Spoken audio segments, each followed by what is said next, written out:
Welcome to మెగా9 TV. నిన్న నాసిక్, నేడు Hyderabad. IT క్యారిడార్లో ఇప్పుడు ఒకటే గుసగుస. సాఫ్ట్వేర్ కంపెనీలలో పనిచేసే ఉద్యోగుల మధ్య ప్రొఫెషనలిజం కంటే మతపరమైన అంశాలకు ప్రాధాన్యత పెరుగుతోందా? ముఖ్యంగా ఒక హైదరాబాద్ కార్పొరేట్ కంపెనీ కార్యాలయంలోని నోటీస్ బోర్డు ఫోటో ఇప్పుడు ఇంటర్నెట్ ను ఊపేస్తోంది. అది కేవలం ఒక విజ్ఞప్తి మాత్రమేనా, లేక నాసిక్ లో వినిపిస్తున్న కార్పొరేట్ జిహాద్ కు ఇదొక ప్రారంభమా అన్నది ఇప్పుడు ఐటీ వర్గాల్లో మిస్టరీగా మారింది.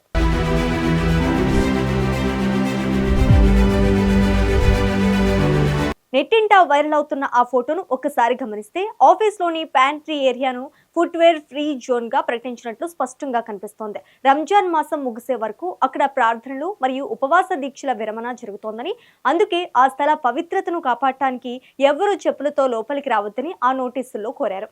ఇది కేవలం సహోద్యోగుల పట్ల చూపే గౌరవం అని కొందరు అంటుంటే, మరికొందరు మాత్రం ఆఫీస్ ప్రదేశాల్లో ఇలాంటి నిబంధనలు పెట్టడం ఏంటి అని మండిపడుతున్నారు.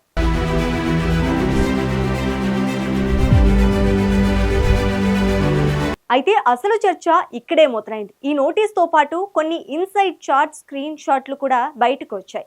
ఈ కంపెనీలో పనిచేస్తున్నట్లు చెప్పుకుంటున్న కొందరు వ్యక్తులు ఆఫీస్లో హైరింగ్ మరియు ఆపరేషనల్ లెవెల్లో ఒక నిర్దిష్ట మతానికి చెందిన వారే పెత్తనం చేస్తున్నారని ఆరోపిస్తున్నారు. నాసిక్ ఘటనలో వినిపించినట్లే ఇక్కడ కూడా మేనేజర్లు పరోక్షంగా తమ మతపరమైన పద్ధతులను ఇతరులపై రుద్దుతున్నారని, ఇది హిందూ టెక్కీల మధ్య అభద్రతా భావాన్ని పెంచుతోందని చాట్లలో పేర్కొంటున్నారు. నాసిక్ కంపెనీలో హిందూ అమ్మాయిలను టార్గెట్ చేస్తారనే ఆరోపణలు ఎలా వచ్చాయో, ఇక్కడ కూడా అదే తరహాలో వస్తున్న వ్యాఖ్యలు ఇప్పుడు పరిస్థితిని మరింత వేడెక్కిస్తున్నాయి. నా పేరు బయట పెట్టకండి అంటూ ఉద్యోగులు పంపిన మెసేజ్లు చూస్తుంటే ఆఫీసులో ఎంత భయానక వాతావరణం ఉందో అర్థమవుతోంది. ఇది కేవలం రూమర్ మాత్రమేనా, లేక దీని వెనుక ఏదైనా పక్కా వ్యూహం ఉందా అన్న కోణంలో చర్చలు సాగుతున్నాయి.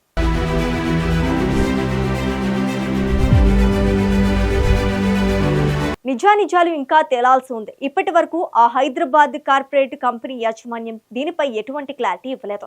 కానీ నాసిక్ మరియు హైదరాబాద్ ఉదంతాలను కలిపి చూస్తుంటే ఐటీ రంగంలో ఏదో ఒక పెద్ద మార్పు జరుగుతోందన్న అనుమానం కలగక మానదు. మరి ఈ వైరల్ నోటీస్ పై మీ అభిప్రాయం ఏంటి? పని ప్రదేశాల్లో ఇలాంటి రూల్స్ ఉండటం సరైందేనా? కింద కామెంట్ చేయండి.